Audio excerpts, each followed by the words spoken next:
Welcome to Creepypasta Tapes, a place where the shadows never quite stay in the corners, and where some echoes might just be your own voice calling from the dark.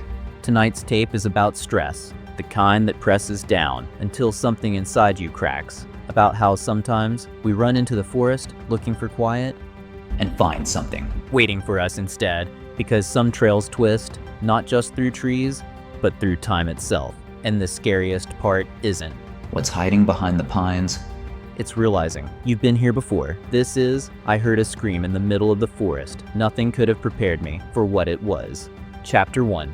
A mind in overdrive. Stress can drive you to the edge, but sometimes the edge looks back.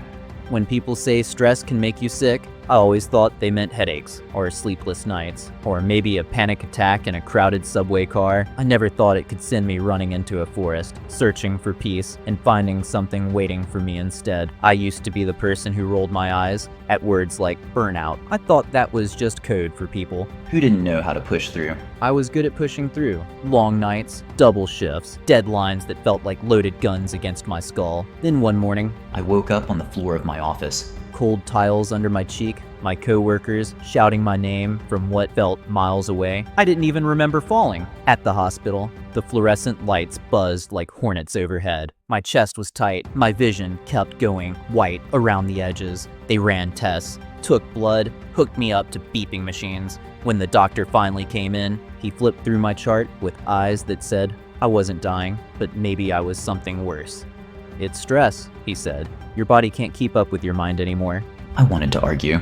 Tell him about the merger, the endless paperwork, the feeling of trying to be in two places at once. But the words just caught in my throat because deep down, I knew he was right. He scribbled something on a pad. Blood pressure meds, sleeping pills, Then he looked at me, over his glasses. and said the one thing I didn't want to hear. You need a break. A break. Like I could afford to step away. Like life wouldn't swallow me whole the second I stopped moving. But there was something in his voice.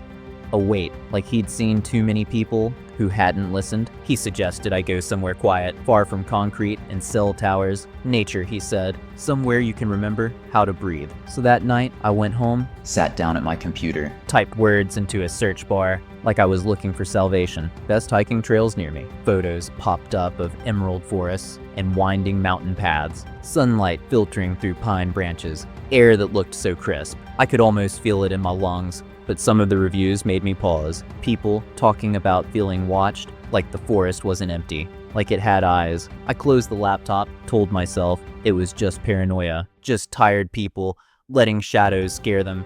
But something inside me whispered that maybe those people weren't wrong. So I decided to escape the city. And the forest seemed like the perfect place to clear my mind. Chapter 2. Into the Pines. Nature heals. Or it hides things. Funny how we go into the woods to lose ourselves, and sometimes find things we never wanted to know were there. I spent half the night scrolling through hiking blogs and travel sites, eyes burning, mind buzzing, page after page of photos, so perfect they almost felt fake. Forests, so green, they looked like they'd swallowed emeralds whole, mountains that cut into the sky, like sharp, white teeth. One trail kept popping up again and again, a place only a few hours away. Hidden Pines Trail, 5-star reviews from people gushing about solitude, clean air, the way the lake caught the sun, like a piece of shattered glass. But some reviews were different. Buried between glowing paragraphs, Were lines that made me pause. felt like I was being watched the whole time. The trees whisper if you listen long enough. It's beautiful, but something there doesn't want you to leave. I laughed it off at first. Probably written by thrill seekers, hoping to make a boring trail sound spooky, or maybe people who shouldn't hike alone. But I kept reading those lines over and over. Part of me liked the idea of going somewhere that felt untouched, somewhere that might scare me, just enough to remind me I was alive. I dug my old hiking boots out of the closet, felt the cracked leather under my fingers, packed my favorite green shirt, hiking pants, a battered canvas backpack, still smelling faintly of pine needles and summer sweat. It felt like being 16 again. A time when trails were just trails, when the only thing lurking in the trees was the thrill of the unknown. I left early. Sky, still a pale wash of dawn, coffee steaming in the cup holder. The highway unwound beneath my wheels, like a ribbon disappearing into the hills. 3 hours later, I pulled into a tiny mountain town. Hugging the foot of the slopes, there was a lake, so clear, it reflected every tree like a perfect mirror. Evergreen slopes rose behind it, layer upon layer of pine and cedar. Sunlight glinted off ripples in the water, flashing silver and blue. I checked into a small motel with white shutters and a sign swinging gently in the breeze. The woman at the front desk handed me a key with a wooden tag. She smiled, but there was something tired in her eyes. "How long's the hike?" I asked. She tucked a loose strand of hair behind her ear. 2, maybe 3 hours. She said, then her smile faded a little. But it's easy to lose track of time out there. Her words left an echo in my chest I couldn't quite shake. I dropped my bag in the room, stood by the window, breathing in the scent of pine, let my eyes trace the silhouette of the mountain's sharp peak. Bathed in golden afternoon light, my chest tightened, excitement and something darker twisting underneath. I laced my boots, tied each knot tight, slung my pack over my shoulders, but even as I laced my boots, I couldn't shake the feeling. The forest was waiting for me. Chapter 3, Trail to Twilight.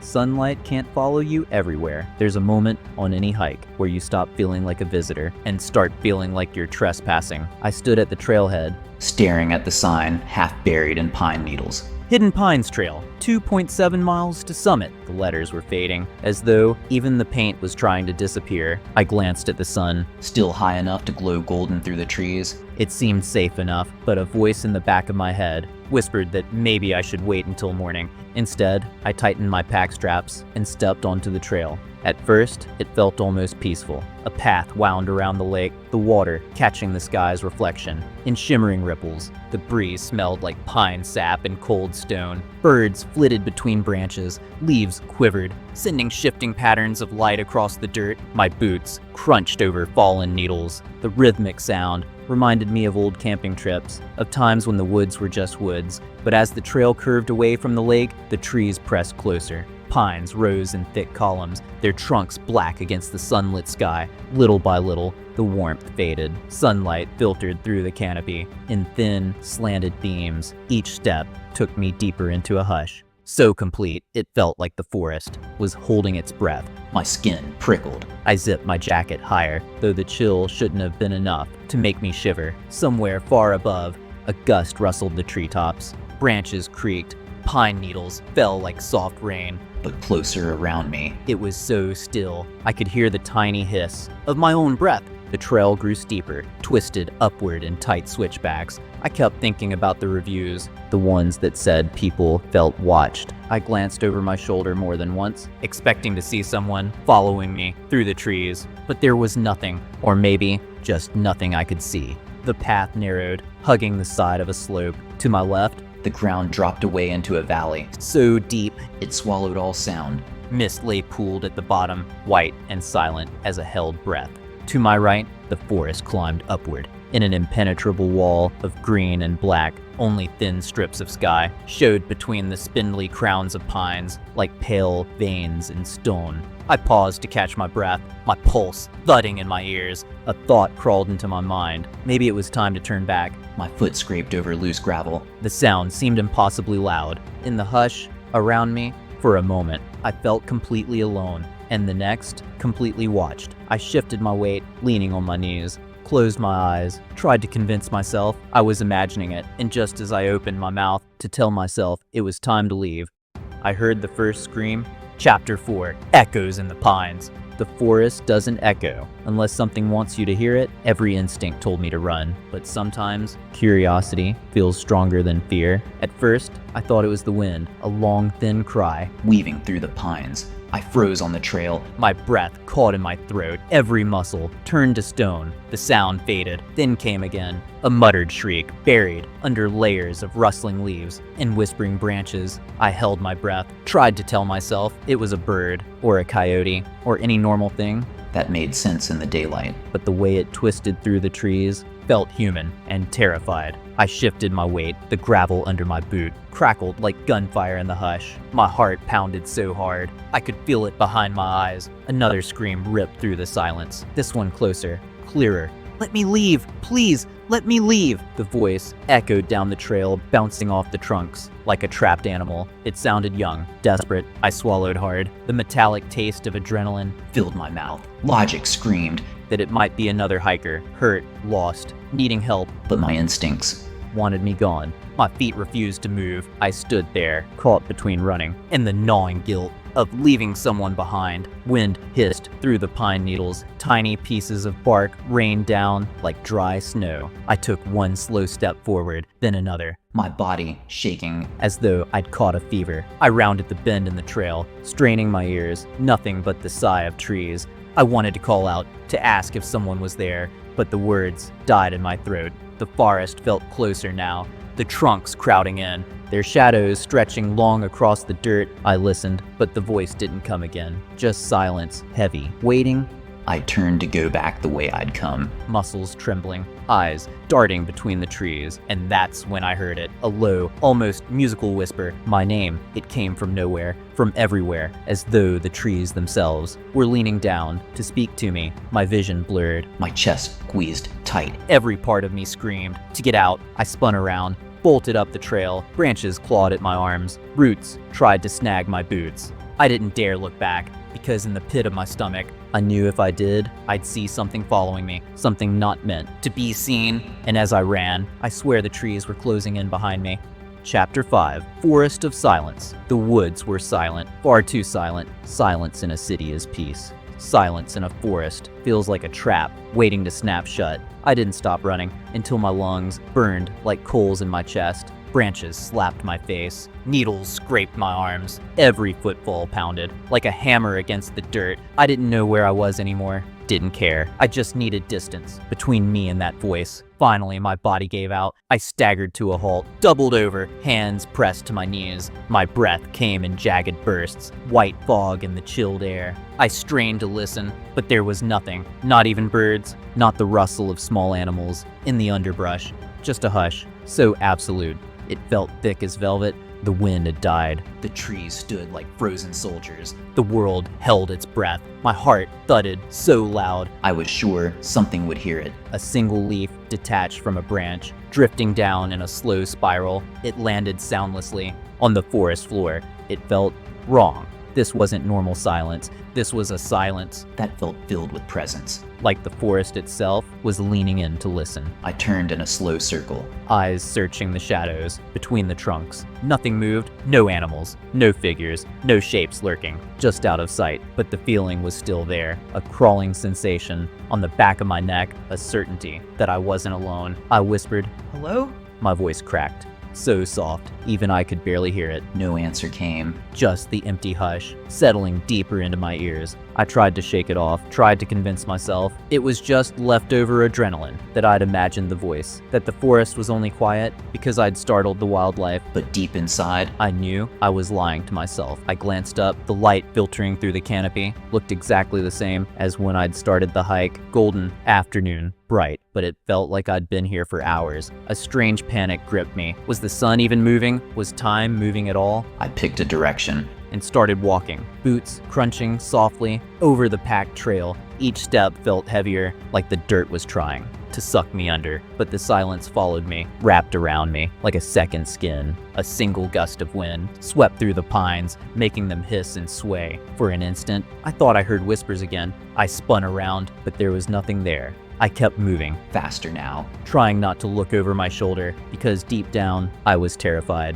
of what might be following me. And no matter how far I ran, the trail seemed to loop back on itself. Chapter 6. Signs of the Trap. Sometimes the forest takes something from you, and sometimes it gives it back. Panic can make time slip through your fingers and make every path look the same. I don't know how long I'd been walking. Minutes, hours, it all blended into one long stretch of shadows and pine needles. The trail twisted left, then right, then left again. Each turn felt familiar. Too familiar. At first, I told myself I was imagining it, that all mountain trails started to look the same after a while. But with every step, the feeling grew stronger. I began noticing tiny things. A knot in the trunk of an ancient pine, a slant of sunlight through a narrow gap in the branches, a cluster of moss clinging to a rock shaped like a crooked smile. Over and over, those same landmarks appeared around each bend. My throat was dry. My shirt clung to my back, damp with sweat. I tried to focus on my breathing, counted each inhale, each exhale. 1, 2, 3, 4. But the numbers started slipping away from me. My thoughts tangled together, snagging on fear and exhaustion. Leaves rustled overhead, but there was no breeze. The sun still hung high through the canopy, casting the same golden shafts of light that had greeted me hours ago. No shadows had shifted, no warmth had faded. It was as if time had stopped moving altogether. I pushed forward anyway, determined to break free. Then it happened. My sleeve snagged on something sharp. I hissed as thorns scratched my skin. I pulled away, glancing back to see a bush bristling with long hooked thorns. A single strip of green fabric hung from the branch, fluttering gently in the still air. My stomach twisted, because it wasn't just any piece of fabric, it was the exact same color as the shirt I was wearing. My pulse roared in my ears. For a second, my vision blurred. I shook my head, refusing to believe it. It had to be a coincidence, just another green shirt. Left behind by some other hiker? I kept walking, faster now, almost running, but the trail Wouldn't let me go. corners twisted in familiar shapes. The ground sloped exactly the same way it had before. Every rustle of leaves sounded like whispers. And then I came around another bend. I skidded to a stop, my breath caught in my chest, because there it was again, the bush with my shirt. Caught on its thorns. Again, Chapter 7. The Moment of Horror. the forest held a mirror up to my fear and made me speak. Sometimes it's not what you see, but the way it makes you feel like you've been here before. I stared at the bush, My breath fogging in the still air. the same piece of green fabric hung from the thorns, fluttering like a flag, waving me closer. My heart thudded in my chest. Each beat felt too loud, too close. I reached out a shaking hand, fingers brushing the torn cloth. It was mine. Same rip along the edge, same little thread unraveling like a spider's web. I staggered back, my pulse roaring in my ears. This couldn't be happening, couldn't be real. I tried to tell myself it was just coincidence, A trick of the forest. some kind of optical illusion, but deep inside, a voice whispered, "You've been here before." I spun in a circle, Eyes scanning every tree trunk. every shadow. The forest looked identical in all directions, a cage built from pine needles and silence. My mouth was dry, my tongue felt like paper. I thought of the reviews I'd read online. The trees whisper if you listen long enough. It's beautiful, but something there doesn't want you to leave. Suddenly, I remembered. My father's voice, low, urgent. If you ever get lost, Never leave the trail. But what if the trail was the thing trapping me? I backed away from the bush, heart hammering so hard, I thought I'd black out. Leaves rustled overhead, but there was no wind. My eyes burned with tears. I refused to let fall. my mind felt split in two. One part screaming to run, the other convinced I'd never truly escape. Time warped around me. Moments stretched like taffy or snapped shut like traps. I forced myself forward, feet dragging over the dirt, Each step felt heavier. as though the earth itself was pulling me down. Whispers crawled along the edges. Of my hearing. Familiar words. Let me leave. Please let me leave. They echoed through the pines, overlapping my own gasping breaths. I realized they weren't just echoes of someone else's voice. They were my own. Panic surged through me. White hot and blinding. It felt like the forest was folding in on itself, like I was walking. Through the same moment. Over and over, my vision blurred. The trunks of the trees wavered like heat mirages, and before I could stop myself, I screamed the same words I'd heard before. Chapter 8, Becoming the Echo. My voice joined the chorus. I'd been chasing. I thought I was running from the forest, but maybe I was running into myself. The scream ripped out of me before I even knew I was making a sound. Let me leave! Please let me leave! My own voice, Bounced off the trees. echoing through the pines. Like a wounded animal, the forest swallowed it whole. And then gave it back. I stood there, trembling, my throat raw, the same words I'd heard hours ago, or maybe seconds ago. Pouring from my own lips. It hit me all at once. A truth so sharp, it felt like a blade, sliding into my chest. What if the scream I'd heard at the start had been me all along? A loop, a circle, folding in on itself. The forest wasn't echoing me. I was echoing it. Visions flickered behind my eyes, my feet pounding over the trail. Again and again. Branches clawing at my arms, the bush tearing my shirt. Over and over, my mind split open, flashing with moments. that felt like memory and prophecy. all at once. I saw myself arriving at the trailhead, hopeful, naive. I saw myself running, crying, bleeding. I saw someone else walking up the trail behind me, face hidden in shadows, and I saw the trees leaning closer, like listeners who had been waiting for the next story. The wind hissed through the needles above me. Voices hidden inside it, layered over each other, like overlapping whispers. We've been waiting. It's your turn now. My knees buckled. I sank into the dirt. The earth felt alive beneath me, breathing, pulsing. I pressed my hands over my ears, but the whispers were inside my skull. Let me leave. Please let me leave. My voice. Their voices.